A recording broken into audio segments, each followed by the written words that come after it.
It was Rebecca's 45th birthday, the kind of date a mother underlines twice. I woke before dawn and took the bus 2 stops early so I could walk the last block with the cake balanced carefully in my arms. I'd ordered it from her favorite bakery-rich chocolate, layered with fresh strawberries, piped with delicate spirals just the way she liked when she was little. It cost $200, which pinched, of course, but for my only child, nothing ever felt too expensive. I'd even asked them to set the candles in a gentle arc, so all she had to do was make a wish. The morning air had that cool, glassy stillness that makes everything sound louder the click of my sensible heels, the soft thud of the cake box against my cardigan, the steady drum of my own hopeful heart. When her house came into view, handsome, generous, sun-washed brick, I felt that familiar ache of pride. I remembered the day we closed on it, the pen scratching my name across yet another check, the $50,000 I'd pulled from my life savings to help with the down payment. 40 years of double shifts as a nurse coffee gone cold in paper cups, fluorescent lights. The clean bite of antiseptic had turned into something you could touch. My daughter's home.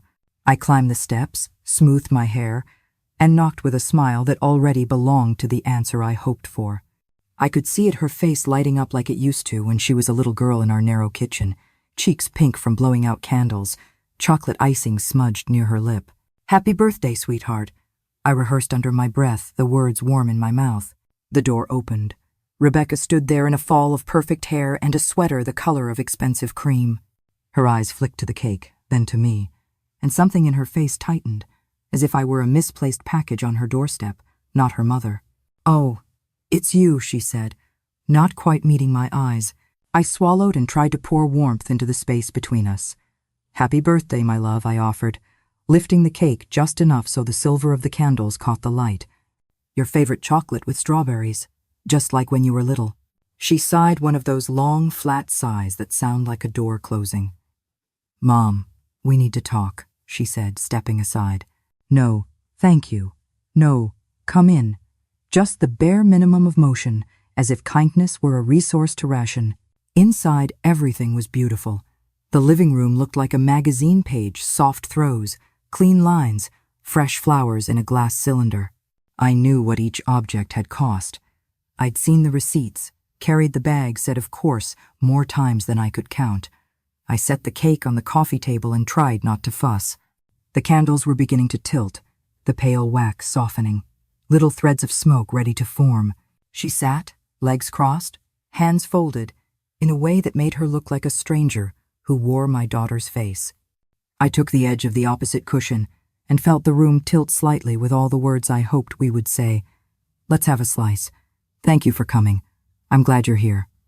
"You know, Mom," Rebecca began, her tone cool and practiced, "I've been thinking a lot about this birthday, about presents, and about what would truly make me happy." Relief slipped over me like a warm blanket. "Of course," I said, a little too eagerly. "Tell me what you want and I'll get it for you. A trip, some jewelry, maybe that new car you mentioned." She looked me dead in the eye, then really looked, and what I saw there chilled me right through my cardigan. It was not frustration. It wasn't even anger. It was a kind of bright, hard contempt I'd never seen on her before. "The one thing I'd love most as a birthday present," she said slowly, savoring each word the way people savor cake, "is for you to just die." The world contracted to a pinpoint. Somewhere, a candle guttered. I heard my own breath catch, a thin sound, like thread snapping. For a moment, even the house seemed to lean away from me, walls, flowers, the neat stack of coasters, all of it sliding out of reach. "What?" I whispered, though I'd heard her perfectly. "You heard me," she said, voice clean as glass. "I'm tired of you, Mom. Tired of your calls, your unexpected visits. My life would be so much easier if you just disappear." I stared at the cake, $200 of love and memory, and understood, with a clarity that made my hands shake, that this birthday wasn't a celebration. It was a line being drawn. I left Rebecca's house carrying more than the empty air between the screen door and the sidewalk. I carried the cake box candles melting into wax like the last of my illusions, and I carried a loneliness so heavy my legs trembled. I walked home in a kind of fog, replaying her voice again and again, until the words became a relentless drumbeat. "I wish you'd die." 45 years of motherhood condensed into a single sentence and tossed away like a napkin. My small apartment smelled the same as it always had. Faint lemon from the cleaner, the soft musk of old books, the threadbare couch where I'd nursed Rebecca and read her bedtime stories. I sat down and let the cardboard slide from my hands. The cake went straight into the trash. The sight of it, $200 of careful thought, felt obscene now. The candles had melted into wax pools that gleamed like tears. I stared at them until the world blurred. Memory arrived in sheets, unstoppable. I opened the filing box where I kept receipts, statements, little scraps of life I'd saved because I was proud, because each one proved I had given everything. The hospital bills from when Rebecca was 3 and had pneumonia, the antibiotics, that cost $1,200, and for which I'd sold my late mother's jewelry. The pink prom dress that had set her eyes sparkling for $800. The semesters paid out of a second mortgage, $42,000 worth of college tuition, paid because I believed with the stubbornness only a mother knows that education was more important than my comfort. When she married David, I organized the wedding and signed the checks. $35,000 for a ballroom she would always say felt like a fairy tale. Then came the house, the down payment, $150,000 from my life savings, money I had been tucking away for the quiet retirement I'd imagined. I remembered the day I wrote that check with hands that didn't tremble. Don't worry about the down payment. I told them both. I'll take care of it. I believed the look of gratitude on Rebecca's face would last as long as the mortgage. When the twins were born, I became the unpaid babysitter who showed up without complaint. Nights, weekends, emergencies.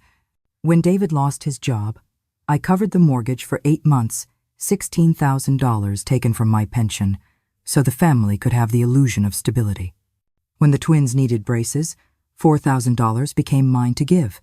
Little gifts stacked up over the years into a mountain of at least $10,000 in birthdays and holidays. I added the numbers aloud: college, wedding, house, mortgage payments, braces, gifts, and the total blinked back like a verdict. More than $460,000. Nearly $500,000 I had invested in my daughter's life. The arithmetic was a cruel ledger. If I'd let compound interest do its slow, faithful work on that money, instead of spending it on others, I thought, I could have had a retirement of comfort travel, good health care, a house that didn't leak in the rain. I closed my eyes and saw the life that might have been. Train trips across Europe, quiet mornings with toast and coffee on a sunlit terrace, doctor appointments where the cost didn't sting. Instead, I had chosen love raw, uncalculated, impossible to take back. For decades I had believed that love was an accounting of care, that investment returned in hugs and gratitude, and the soft assurance that someone would hold my hand when I was old. How foolish I had been to treat love like a loan. At 3 a.m, I called Rebecca. I needed the truth. The phone buzzed and then connected to the voice I had known since the day she was born. "What do you want now, Mom?" she snapped. Irritation like static. "Did you mean it?" I asked, voice fraying. "Did you mean what you said today?" She answered with the bluntness of someone who had rehearsed her boundaries and discovered satisfaction in their edges. "Of course I meant it. You're suffocating me. I need space. I need a life that isn't your echo." Obsession. That's what she called 45 years of being someone's mother. Obsession, an ugly word, and in her mouth, suddenly a justification. I had no misapprehensions left. Her apology didn't come. Only the cold, practical language of a daughter who decided she was done. Sleep would not come that night. Instead, sadness mutated into something else. It blossomed into clarity and dangerously into a kind of furious, quiet resolve. The image of being discarded ignited a stubborn light under my ribs. If she wanted me gone, perhaps it was time I disappeared, but not as a surrender. Not as an ending born from defeat. I would disappear on my own terms. The next morning I stepped into a life I'd never allowed myself to imagine. I walked into the bank and closed a joint account I'd opened for house emergencies, a little nest egg of $20,000 that had been meant to catch a fall. Signing the withdrawal felt like reclaiming tiny pieces of my life. Then I sat with the mortgage officer and read the fine print that had once felt like a distant legal language. Being otso signet had always felt like responsibility, now it felt like okay. The law, I learned, offered rights as well as obligations. If the primary holders defaulted, the cosigner could petition to reclaim property. I went home clutching copies of documents as if they were talismans. Then I visited my lawyer, Anel, a steady man who had known my husband, who had seen the years I'd sacrificed. I want to change my will, I told him. I want Rebecca out of any beneficiary line. I want to leave everything to the orphanage where I volunteer and set a trust for the grandchildren they can only access at 25. His eyes widened at first, then softened with a kind of professional comprehension. You are hurt, he said carefully, but legally you have solid ground. That night I called a travel agency. I booked a consult for retirees wanting to start over in Switzerland. The idea of mountains that were not the gray steel of the hospital on night shifts, that idea felt like oxygen. My heart hiccuped with a dizzy sense of possibility. A life where decisions were my own again, where my money could be spent on silk scarves and train tickets instead of tuition payments. When Rebecca called later, asking for a favor, "Can you watch the twins this Friday?" I surprised us both. "I can't," I said. The word felt small, almost ridiculous after a lifetime of yes. The silence on the other end of the line was a small, sweet victory. By the end of the week, I had a plan that was equal parts practical and theatrical. I would leave. I would change my legal documents. I would close accounts. I would take back what I could. And when I was gone, if Rebecca truly wanted me to disappear, she would understand what that disappearance cost. The next morning, I packed an envelope with $30,000 in cash, withdrew from accounts I'd let others spend from, and stored it in my safe. I had never felt such a strange mixture of dread and very private exhilaration. For the first time in decades, the choice was mine. By Friday evening, my apartment looked less like a home and more like a stage being quietly dismantled. 2 suitcases leaned against the wall, not yet filled but waiting, as if they knew. On the coffee table sat the beginnings of something more powerful than any confrontation I could have had with Rebecca, a letter. I pulled out the thick stationery I had been saving for special occasions, though nothing about this moment felt celebratory. My hand trembled as I wrote the opening words, but once the pen touched the page, the sentences poured out with the urgency of a flood finally breaking through a dam. "My dear Rebecca," I began, "you once told me that the greatest gift I could give you was to disappear. Tonight, I am choosing to grant you that wish." I wrote through tears, not to curse her, not even to accuse her, but to educate her, to show her the arithmetic of a lifetime.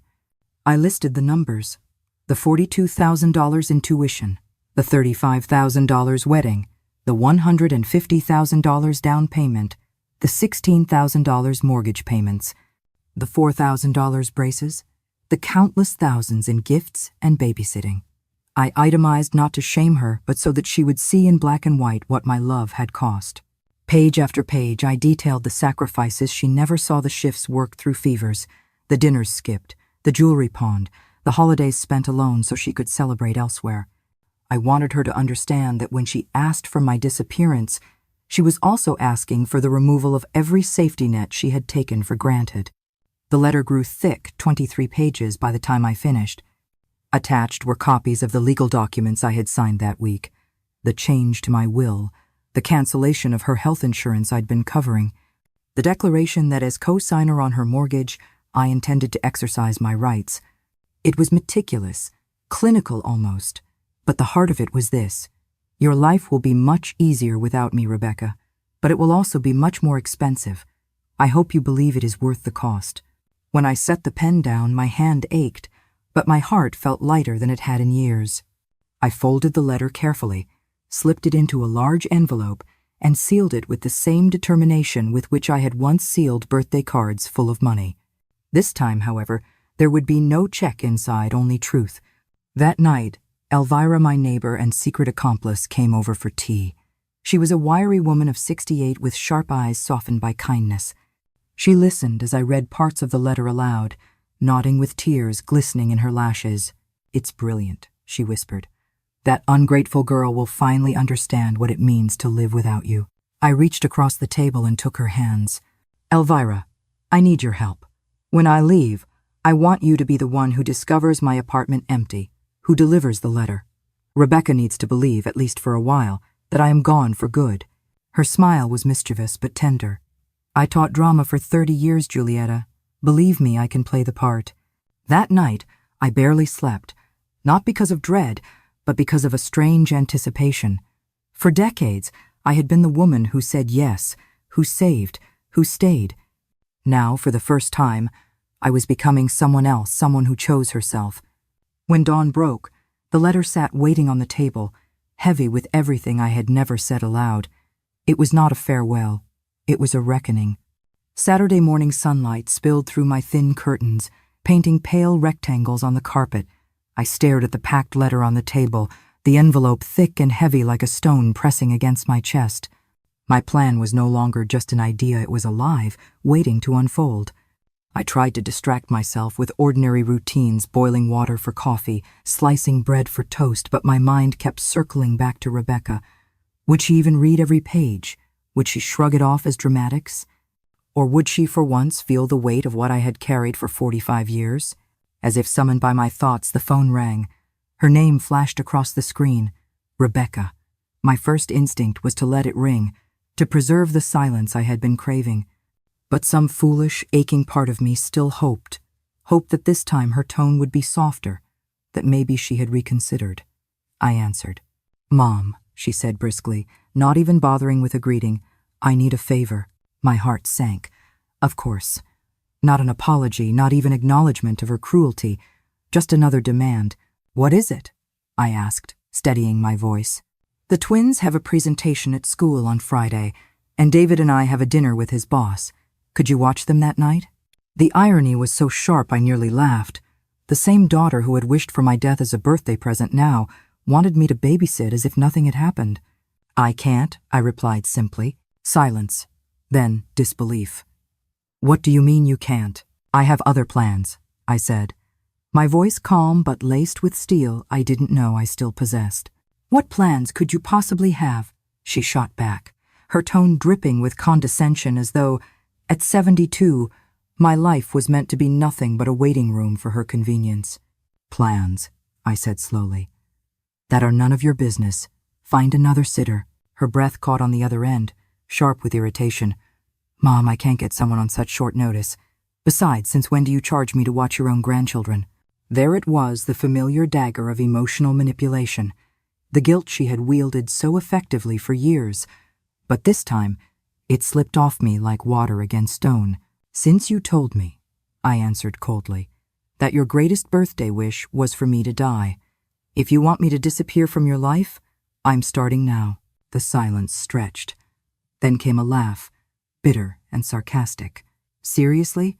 You're going to punish me like some spoiled child?" I thought by now the drama would be over. "It isn't drama, Rebecca," I replied. "It's respect for your wish." "Fine," she snapped. "If you want to be childish, that's on you. But don't come running back later when you're lonely." The line went dead. I set the phone down and stared at it, my pulse steady for the first time in years. Every word she spoke only confirmed that I was right. This wasn't about loneliness. It was about liberation. That afternoon, I walked to the bank and withdrew $30,000 in cash. The bills were crisp, neatly banded, and startlingly heavy in the envelope I slid into my safe. For decades, I had watched my savings vanish into Rebecca's needs, my retirement chipped away in the name of her happiness. But now, every dollar in that envelope was mine and mine alone. On the way home, the autumn wind pressed cool against my face, and for the first time in years, I felt a trace of exhilaration. Not joy, not yet, but the first whisper of freedom. Sunday morning arrived with a sky as pale as porcelain, the kind of quiet day that begged for reflection. I sat at the kitchen table with my coffee cooling beside me, staring at my 2 suitcases. One was filled with clothes, the other still half empty, waiting for essentials I had yet to decide if I could part with. Every item I chose seemed symbolic. Was I taking it for practicality, or because it tethered me to the woman I had been all these years? Elvira knocked softly around mid-morning, carrying fresh croissants from the bakery down the street. She looked at me with the knowing eyes of a co-conspirator. "Are you ready?" she asked, handing me the warm paper bag. "As ready as I'll ever be," I said, and tried to smile. We sat together while I explained the final details of my plan once more, needing her reassurance as much as her help. "On Wednesday, you'll go to Rebecca's house with the letter. You'll tell her you found my apartment empty. No sign of me, just the envelope waiting on the table." Elvira nodded solemnly. "And I'll act worried, of course. I've taught theater for 30 years. It will be my greatest performance." I reached across and squeezed her hand.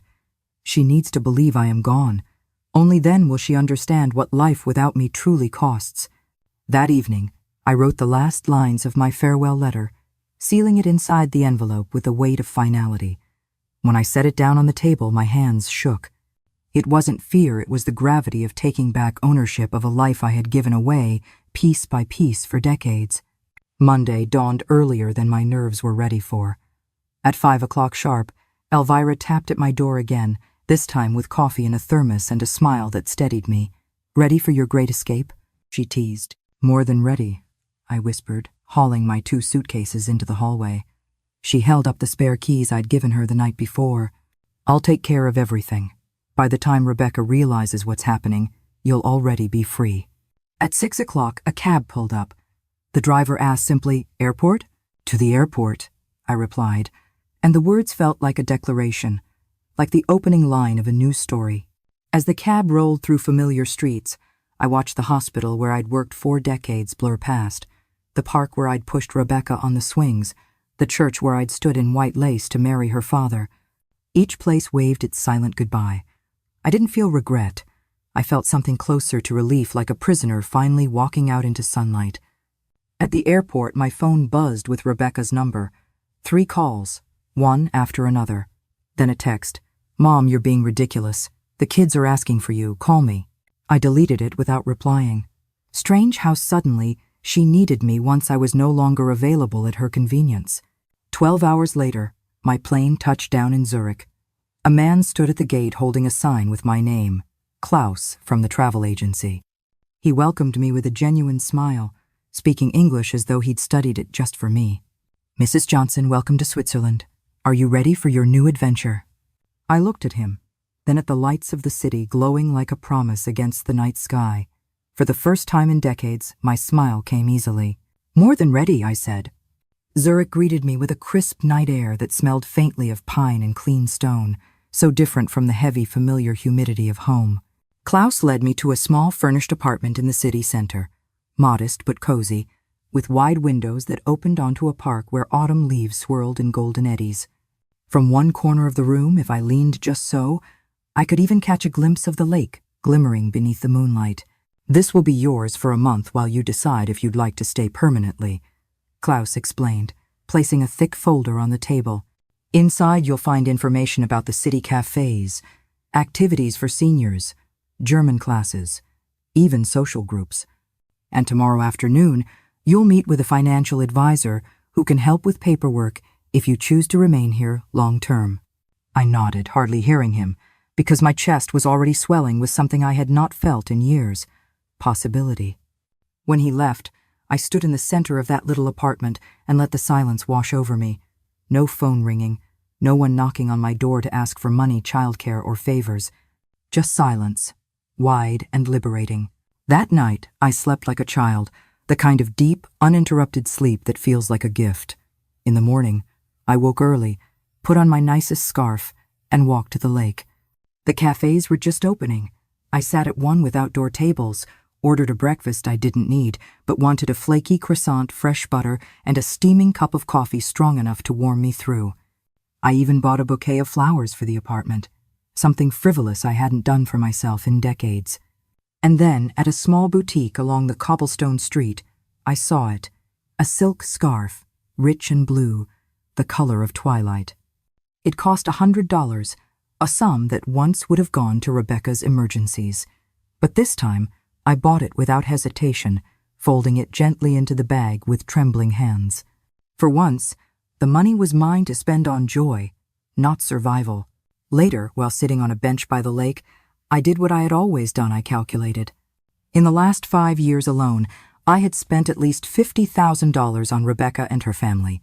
Mortgage payments, braces, endless gifts, gas for babysitting visits, groceries I bought so she wouldn't have to, $50,000 that could have been silk scarves, train tickets, dinners by the water, or simply security for my old age. At 2 o'clock, I met the financial advisor, a dignified older man named Herr Meyer. His office smelled of polished wood and paper.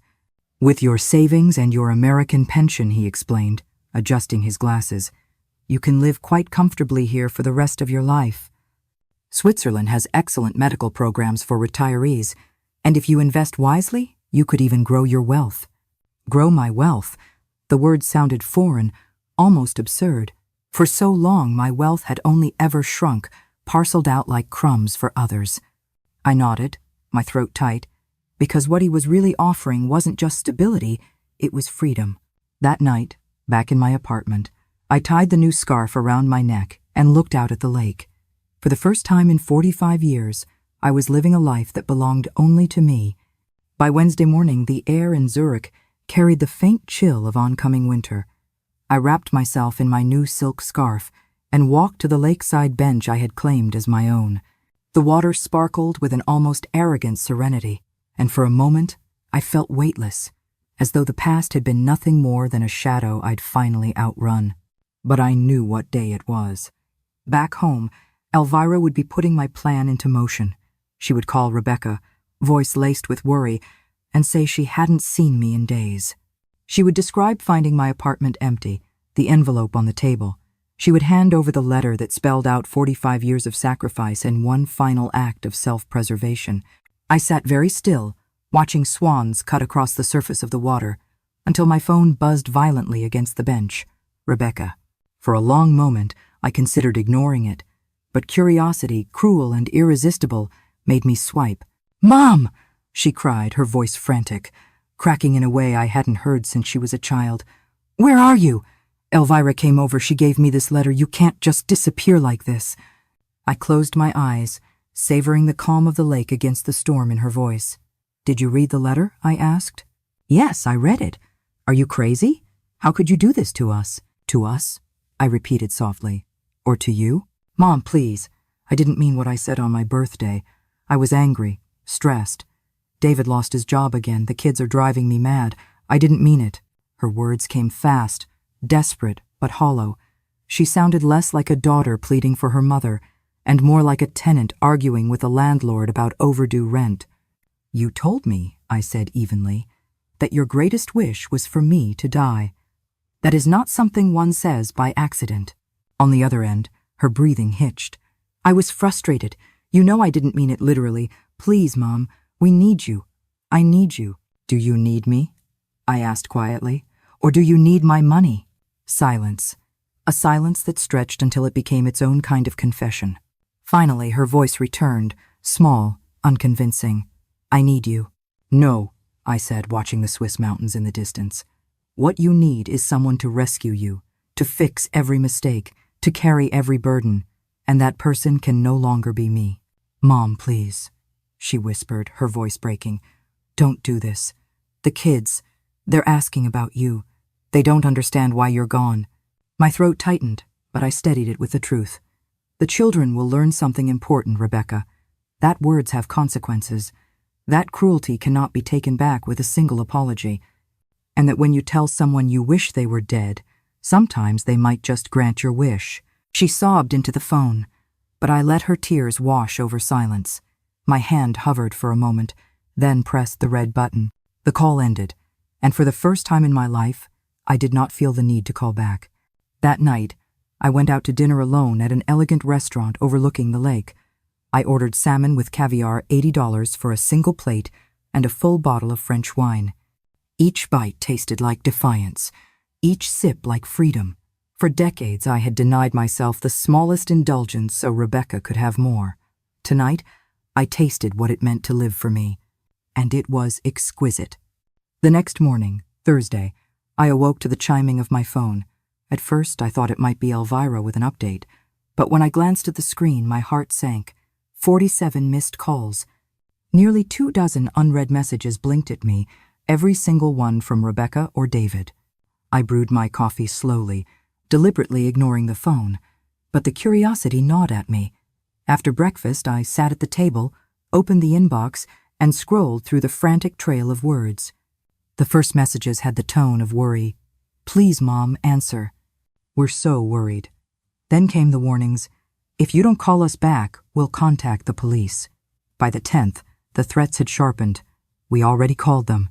They said they can't do anything because you left a letter. But this is ridiculous. Come back right now. By the 15th, the truth began to ooze through the cracks. The bank called. You canceled the joint account. How are we supposed to pay for emergencies? By the 20th, the masks were gone altogether. You can't do this. You'll ruin us. The mortgage lawyer says you could even take the house. Do you want to see us homeless? I leaned back, exhaling a bitter laugh. How quickly their concern for my health had shifted into panic about money. It was like peeling an onion, layer by layer, until only the sharp sting of self-interest remained. I typed a single message in response. I am fine. I am exactly where I need to be. Do not look for me. The reply came in less than 5 minutes. Rebecca's desperation practically leaping from the screen. You don't understand what you're doing. You'll destroy us. Please, Mom, just come back. We'll talk. We'll fix this. Fix this. The phrase rang in my head like a cracked bell. Not apologize, not make amends, but fix this. As if I were a wrench in her hand, a tool to mend the life she had built on my sacrifices. That afternoon, I met with Herr Meyer, the financial advisor. His office smelled faintly of leather and old wood polish, reassuring in its solidity. He spoke calmly, with a precision that soothed me. Mrs. Johnson, with your current assets and pension, you can sustain yourself comfortably here. If you invest wisely, you could even double your savings in 5 years. Double. The word was almost painful. How many times had I let my savings evaporate into Rebecca's emergencies, convincing myself love meant sacrifice, not stability? Herr Meyer leaned forward. I must tell you, you are not the first mother who has come here under such circumstances. Many women your age arrive in Switzerland after realizing their adult children see them as little more than a wallet. You are not alone. Tears pricked my eyes, but not from sorrow, from relief. For the first time, someone spoke aloud what I had been too ashamed to admit. That night, I walked along the lake, the city lights shimmering on the water. I thought about Rebecca's words, her threats, her pleas, but instead of guilt, I felt clarity. For once, her panic was not my responsibility, and I knew this was only the beginning. Friday morning broke with a soft drizzle that misted the windows of my Zurich apartment. I tied my scarf, brewed coffee, and for a moment stood perfectly still, listening to the silence. No pounding knocks, no shrill phone calls demanding favors, only rain tapping against glass, steady and gentle. It felt like the world had finally adjusted to my absence. But when I switched my phone back on, reality struck. 62 missed calls, 47 new messages. Rebecca and David were relentless. I scrolled through them slowly, watching their words mutate like a storm changing form. The first one still held a veneer of tenderness. Mom, please, we need you. The kids are crying for you. By the 5th day, desperation had hardened into anger. This is ridiculous, Mom. You're ruining our lives over a tantrum. Act like an adult and come back. And finally, the last ones reeked of despair. I've called every hospital, the police, your friends. No one knows where you are. If something happens to you, it will be my fault. Please, just tell me you're okay. Nowhere in the entire cascade of messages was there true remorse. Nowhere did she say, I was cruel, I was wrong, I'm sorry for wishing you dead. Every plea revolved around her suffering, her fear, her losses. I typed one final response. I am perfectly fine, happier than I have been in years. What you are experiencing now are the natural consequences of your actions. Almost instantly, Rebecca replied, Please, Mom, we can fix this. I promise I'll never say something so horrible again. Just come back. I stared at the words until they blurred, then answered with the truth it had taken me decades to learn.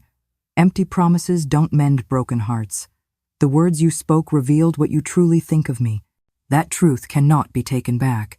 I hit send, then blocked her number, along with David's. For good measure, I blocked the unknown numbers too. My thumb lingered on the screen, trembling slightly, but once the action was complete, a strange calm spread through me. It was over. The lifeline that tethered me to their demands had been cut. That afternoon, I met with Herr Meyer again, this time to sign papers for permanent residency. As I traced my signature across the documents, I felt a surge of something I hadn't known since my youth: autonomy. For the first time, I was living by my own design. That evening, Elvira called from back home. Her voice carried the tremor of excitement. "Julieta, you won't believe it. Rebecca came to me, crying like a child. She begged me to tell her where you were, that it was all a terrible misunderstanding." "And what did you say?" I asked, bracing myself. "I told her the truth," Elvira said firmly. "That what she said to you was unforgivable, that if I were you, I'd have disappeared forever too." A silence stretched between us, filled with a bittersweet satisfaction. Rebecca was finally tasting life without me, and without the financial cushion I had been for decades. When I hung up, I poured myself a glass of wine, sat by the window, and whispered aloud, "This is what consequences sound like." Outside, the rain had stopped, and the city lights glittered as though applauding my resolve. For the first time in my 72 years, I didn't feel like a discarded mother. I felt like a woman reborn. The following week unfolded like a strange dream, half liberation, half reckoning. Each morning I woke to a sunrise that painted the Zurich skyline in gold, and each night I went to bed with the sweet ache of freedom settling deeper into my bones. Yet between those bookends, the world I had left behind continued to claw its way toward me. On Tuesday, I received a call from an international number I didn't recognize. I almost ignored it, but curiosity pressed my thumb to the green button. "Mrs. Johnson?" a female voice asked, clipped but polite. "This is Sarah Williams from Family Services in your hometown. I'm reaching out because your daughter, Rebecca Johnson, has filed a complaint about your well-being." My blood ran cold.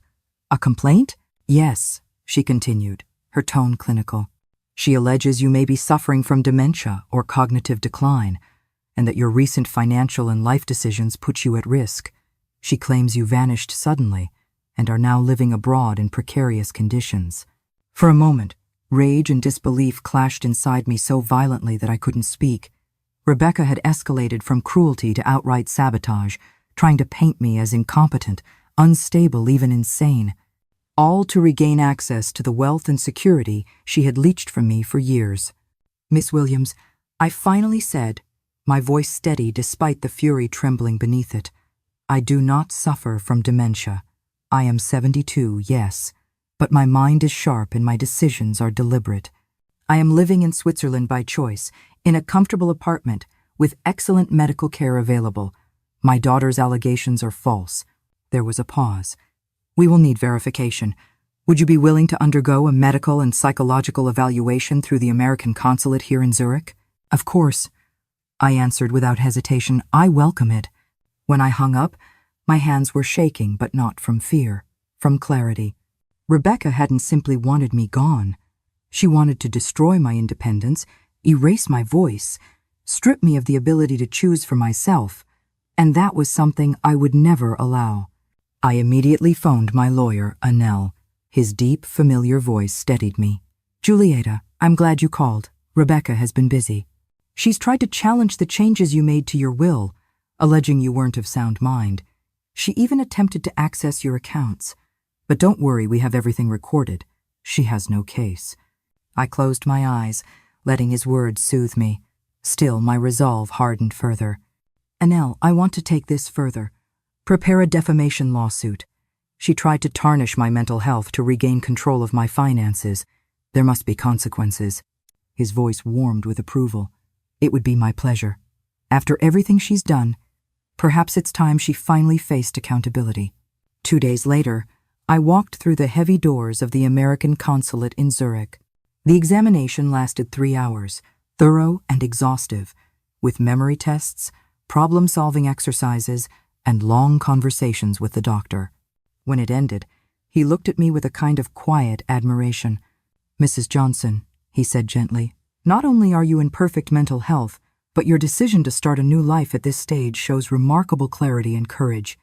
Your daughter's claims will be officially documented as unfounded." Relief washed over me like sunlight breaking through storm clouds. For the first time, someone in authority had confirmed what I already knew. I wasn't broken. I wasn't crazy. I was free. That night, I sat by the lake with a journal on my lap and wrote until my hand cramped.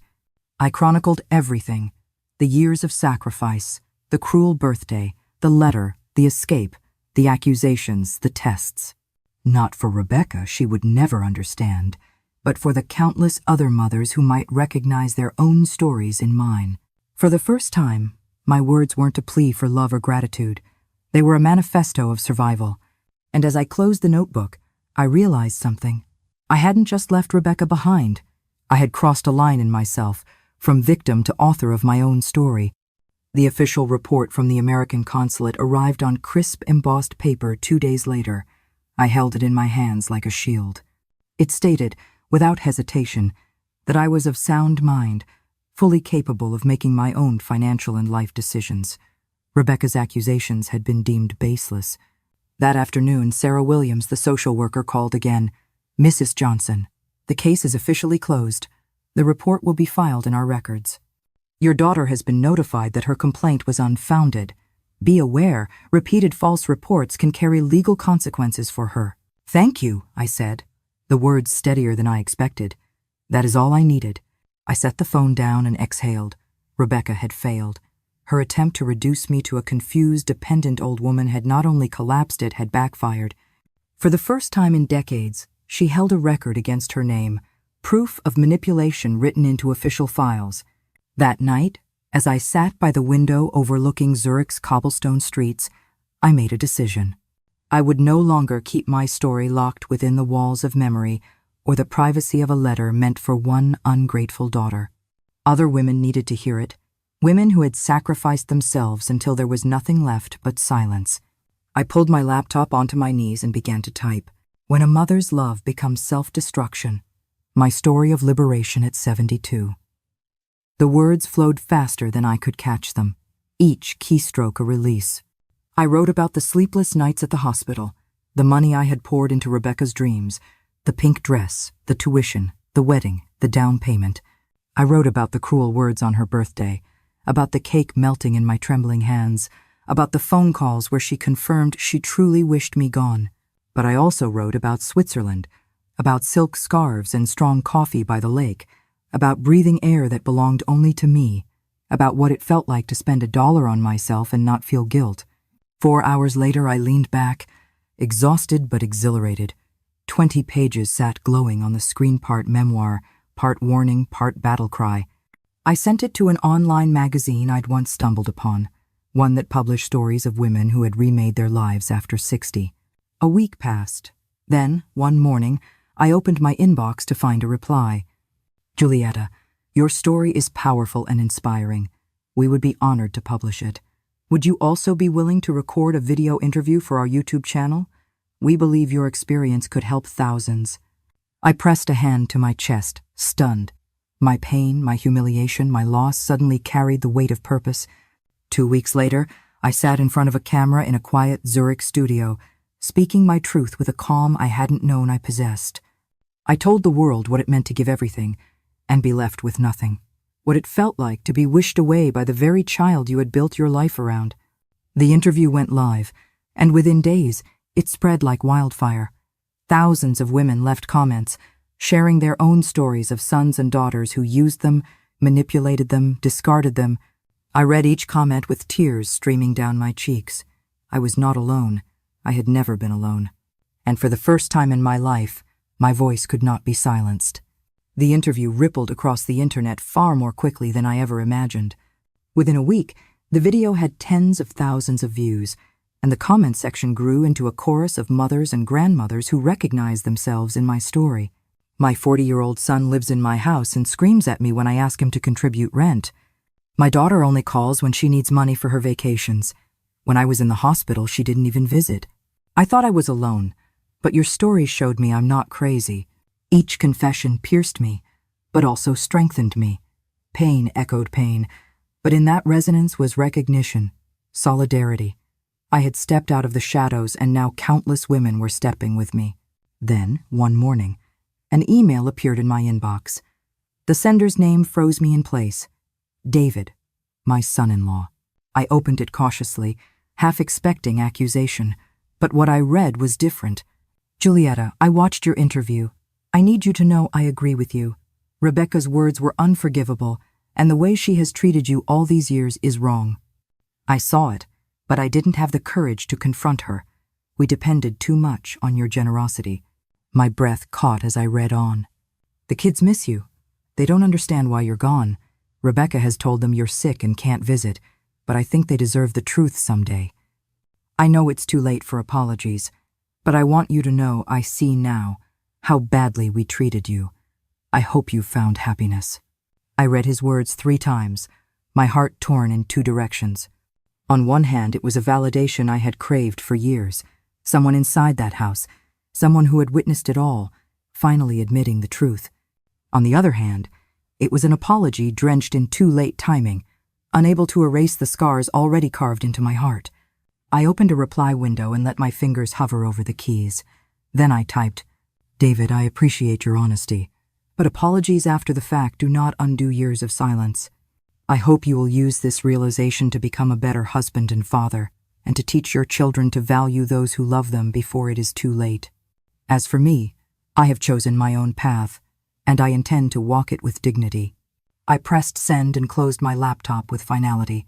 That night, I sat at a cafe by the lake, watching the lights dance on the water. The scarf around my neck fluttered in the cool breeze, and for once, I felt no weight pulling me backward. David's words had not changed my decision, but they had given me a strange gift, proof that I hadn't imagined it all, proof that my sacrifices had been real, visible, undeniable. The echoes of my past no longer defined me. They had become a lesson, a testament to how far I had come. And as I sipped my wine, I whispered to myself, I am free. 6 months passed, as if they belonged to another life entirely. Switzerland had wrapped me in its calm embrace, mornings spent in German classes, afternoons with watercolors by the lake, evenings filled with new friends who valued me not for what I could give but for who I was. I had begun to breathe differently, each inhale unburdened, each exhale lighter than the last. Then one bright spring morning, as I arranged fresh tulips in a vase, my phone rang. It was Elvira. The tremor in her voice told me before her words did. "Giulietta," she said, almost breathless, "you have to hear this. Rebecca lost the house." I froze. For a long moment the phone grew heavy in my hand, tulips dangling forgotten. "Elvira, what happened?" "The bank foreclosed," she explained. "David couldn't keep a job. They fell behind again. And since you had already initiated your rights as co-signer, the bank moved forward. They're gone from that big house. They've moved into a small apartment across town." I pressed a hand to my chest, my heartbeat loud in the quiet room. Despite everything, despite every cruel word, my first thought was of my grandchildren. "And the twins?" I asked. "They're fine," Elvira assured me. "David finally found steady work at a factory, though it pays far less. Rebecca had to go back to work too. They'll manage. Not comfortably, but they'll manage." A strange wave passed through me, not joy, not sorrow, but something heavier and more complicated. Justice, perhaps. For decades I had been their safety net, the invisible foundation beneath their castle. Now, stripped of that foundation, the castle had crumbled. Elvira's voice softened. "Rebecca came to me yesterday, crying harder than I've ever seen her. She said she finally understands everything she lost when she lost you. She begged me to find you, to tell you she wants to apologize." I closed my eyes, letting the silence stretch. Somewhere inside me, the childlike part still wanted to hear those words. "I'm sorry, Mom." But I also knew too well how quickly her remorse would wither once the sting of consequence faded. "And what did you tell her?" I asked carefully. "I told her some wounds are too deep to heal," Elvira said firmly. "That some words once spoken can never be taken back. And I told her you are thriving in your new life, and it is best for both of you if she lets you be." Tears pricked my eyes, but this time they were not of pain. They were of release. For the first time, someone else had defended me not out of obligation, but because it was the truth. That evening, as the sun dipped behind the mountains, I poured myself a glass of champagne and sat on the balcony. Zurich glowed in the twilight, a city of rebirth. I thought of Rebecca's tears, of the house lost, of the children adjusting to a smaller home. I did not feel vindictive. I felt free. For once, the consequences were not mine to bear. They belonged to her. Just a week after Elvira's call, my lawyer Annelle rang me from across the ocean. his tone alive with news. "Julieta," he said, "you might want to sit down for this. The bank has finalized the foreclosure and the resale of Rebecca's house. Because you were the co-signer and had covered their late payments, you are entitled to recover your initial contribution plus accrued interest." My pulse quickened. "How much are we talking about, Anel?" $185,000. The bank has already approved the transfer. The funds will arrive in your Swiss account next week. For a moment, I couldn't breathe. It felt like the years of sacrifice I thought had been buried were rising from the grave, transformed into something I could finally claim for myself. "And there's more," Anel continued. "Your apartment back home has sold as well. After fees and expenses, you'll net $95,000. I did the math in my head, almost afraid to trust it. Together, nearly $300,000 money I had written off as gone forever, poured into a daughter's ungrateful hands. And now, like a tide turning, it was flowing back to me. When the transfer cleared, my total savings and investments exceeded $500,000. $500,000 at 72 years old. I was richer than I had ever been in my entire life. That night, I celebrated at my favorite restaurant by the lake. I ordered champagne without even looking at the price and toasted the reflection of a woman I barely recognized. Not the broken mother whose daughter had wished her dead, but a woman who had found the courage to begin again. Between sips, I thought of every check I had once written with trembling hands. The prom dress, the tuition, the down payment, the braces, the gifts. I had believed those dollars were gone forever, spent in the name of love. Yet now, by some twist of fate, life had returned them to me this time without strings, without manipulation, without the crushing weight of obligation. The next morning, I woke to birdsong drifting through the window and an idea that made me sit up straighter in bed. For years, I had lived as though my voice didn't matter, my sacrifices unspoken, my story unseen. But now, with freedom in my bank account and peace in my heart, I realized I wanted more than survival. I wanted to tell the world what I had learned, that a mother's love is not an endless resource to be drained, that dignity matters more than duty, and that it is never too late to start again. I called a Swiss publisher that specialized in memoirs and self-help. The editor, a warm woman named Brigitte, listened intently as I told her my story. When I finished, there was silence on the line, then a breathless response. "Julieta, your story touches on something millions of women suffer in silence. If you are willing, this could be a book, a guide, a beacon." And so, with trembling excitement, I agreed. I had once lost everything to my daughter's words. Now, I was about to turn that loss into a legacy. The weeks that followed were unlike any I had known in my 72 years. Each morning, I carried my laptop to the small desk by the window of my Zurich apartment, opened it, and poured myself onto the screen. The words came like a storm at first, furious and unstoppable. I wrote about the years of double shifts in the hospital, the calluses on my hands, the lonely dinners eaten over charts while Rebecca slept at home. I wrote about the pink prom dress, the $35,000 wedding, the mortgage payments slipped from my pension. Every sacrifice, every receipt, every dollar became a line in the story I had denied myself for too long. But slowly, the writing shifted. It was no longer only about what I had lost, it was about what I had found. The first sip of champagne by the lake, the thrill of buying a scarf simply because it was beautiful, the way the mountains stood like guardians outside my window, reminding me daily that freedom, once chosen, does not need permission. I titled the book When Love Hurts, Freeing Yourself from Family Emotional Abuse After 70. It wasn't only my memoir, it was a roadmap. Each chapter carried not only my story, but guidance for other women trapped in the same invisible cages. How to recognize manipulation disguised as love. How to set boundaries without drowning in guilt. How to choose dignity over endless sacrifice. For 3 months, I lived inside that manuscript.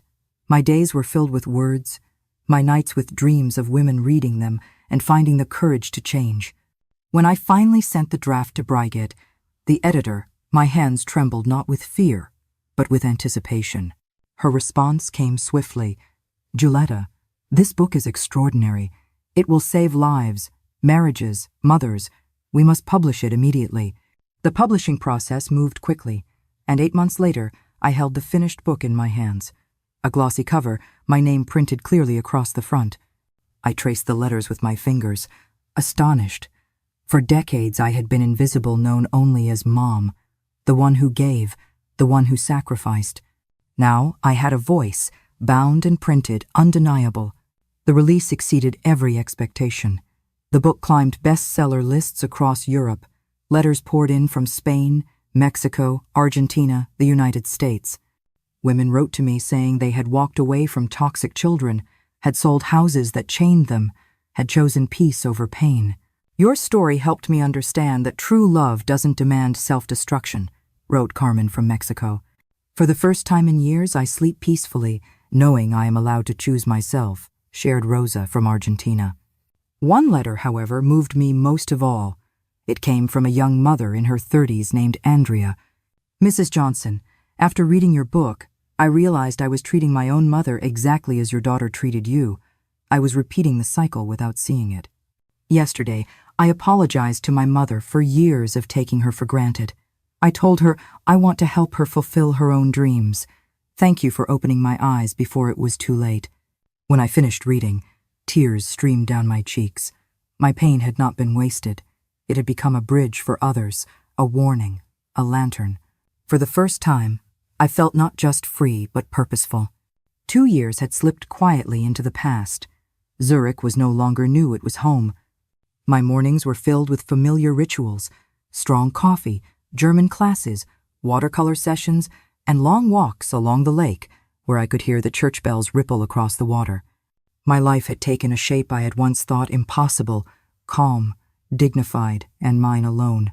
Then one spring afternoon, as I sorted through the day's post, I noticed an envelope with handwriting that tugged at my heart before I even read the names. The letters were round and uneven, the kind that still carried the wobble of childhood. My hand shook as I opened it. Dear Grandma Julieta, Dad told us the truth. He said Mom said some very ugly things to you, and that's why you left. We just want you to know that we miss you so much. We are proud of you for being brave. When we are older, we would like to visit you in Switzerland, if you want us to. We love you, Grandma. It was signed by both twins, now 12, with colorful drawings scrawled at the bottom, one of me standing with mountains behind, another of a smiling sun over a lake. Their childish handwriting wavered across the page, but their message was steady. They still loved me. I pressed the paper to my chest and wept not with bitterness, but with something gentler, bittersweet. All the sacrifices, all the pain, all the severed ties, and still, love had found its way through, carried by the innocence of 2 children. That evening, I sat at my desk with fresh stationery and began to write back. My dearest grandchildren, your letter is the most beautiful gift I have received in years. I love you deeply and always will, no matter the distance. When you are old enough to make your own choices, the doors of my home and my heart will always be open for you. Until then, know that your grandma is living a full and happy life surrounded by beauty and peace. Please remember this. Words have power. They can build or destroy, heal or wound. Never forget that respect is the foundation of love. Carry that truth with you, always. I signed it with all the love I had left in me, folded the letter carefully, and placed it in the envelope. As I sealed it, I felt something I hadn't in a very long time. Hope. Hope that the next generation might break free from the chains of cruelty and entitlement. Hope that my story, once drenched in sorrow, might yet ripple into something better for them. That night, I stood on my balcony overlooking the city lights of Zurich, the letter ready to post, and whispered into the cool air, maybe this is what rebirth really means. Not only saving yourself, but planting seeds for those who come after. 3 years had passed since that birthday that tore my world apart. I was 75 now, and as I sat on my balcony in Zurich, the evening sun turning the Alps into gold, I let myself breathe in the peace I had fought so hard to claim. I looked around me, not at grandeur, not at riches, but at a life that was mine. A modest apartment, a shelf lined with books I had chosen, a watercolor easel splattered with colors of my own making. Friends who called me Julieta, not, Mom, can you do this? A calendar filled with activities I wanted, not obligations imposed. My accounts showed more than $600,000 in assets. My book, When Love Hurts, had sold across countries I'd never set foot in. Letters arrived weekly from women who told me I had saved them, or at least given them permission to save themselves. My inbox was no longer filled with Rebecca's desperate manipulations, but with gratitude from strangers who had become sisters in survival. As for Rebecca, she had vanished from my daily life. The last I heard through Elvira was that she lived in a modest apartment across town, working again, struggling but alive. Perhaps she had softened, perhaps not. It no longer mattered. I had stopped measuring my worth by her choices. The twins, though, still glowed in my heart. Their letter, tucked safely in my desk, remained a reminder that not all bridges had burned. One day, when they were older, they might knock on my door in Zurich. When that day came, they would find me waiting not the broken woman their mother once crushed, but the grandmother who had chosen dignity. As the evening air cooled, I poured myself a glass of wine and let the words form in my mind, a summation of everything I had lived. Rebecca had asked me, as a birthday gift, to disappear, and I had granted her that wish, but not in the way she imagined. I disappeared from her life, yes, but in that disappearance I was reborn. She lost her safety net, her provider, the invisible scaffold that held up her world, and I found myself. I smiled, lifting the glass in a silent toast to the mountains. Sometimes, the only way to save yourself is to let the old self die, to vanish from the role others chained you to, and to re-emerge as the person you were always meant to be. That birthday had been my ending.